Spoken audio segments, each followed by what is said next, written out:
If winning the Stanley Cup was a poker game, then the LA Kings have just gone all in. On Wednesday, the Kings acquired Andrej Sekera from Carolina in return for a first-round draft pick and a prospect. Do not underestimate the importance of this trade. Sekera is a top 4 defenseman who's about to become an unrestricted free agent, which means this is not only the ultimate rental, it's also the ultimate playoff insurance policy. And here's why. Most of this season, Slava Voinov of the Kings has been suspended by the NHL. To give you an idea of just how much this means to this team, the only skater who plays more minutes is Drew Doughty. There's also a very real possibility the Kings may never see Voinov back in their lineup. As you may know, he is now facing charges of domestic battery and could spend the next 9 years in prison.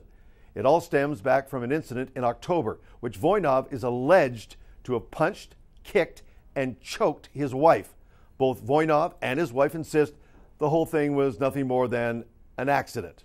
The trial is set to begin on March the 5th, and it could last for 5 days. Now, if Voinov is found innocent, then the NHL is expected to lift the suspension. And that would mean that Voinov could be back in the Kings lineup by March the 12th. As fate would have it, that's the day the LA Kings are in Vancouver to take on the Canucks. And you do not have to be Ringling Brothers to know what kind of a media circus that's going to be.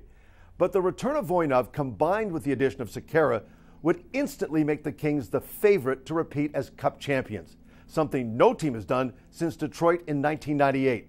It would give them 3 Cups in 4 years, something that no team has done since the Edmonton Oilers did it back in 1987. And just like the Oilers of the 80s, the LA Kings would then have to be considered a dynasty. This trade also suddenly places tremendous pressure on other contenders such as Anaheim, Chicago, St. Louis, Montreal, and Tampa Bay. Now, before the trade deadline next Monday, all right, this is going to be like any other high-stakes poker game. The general managers of these teams know that they're buyers in a seller's market, and that means to keep pace with the Kings, they're going to have to be both very good and very lucky.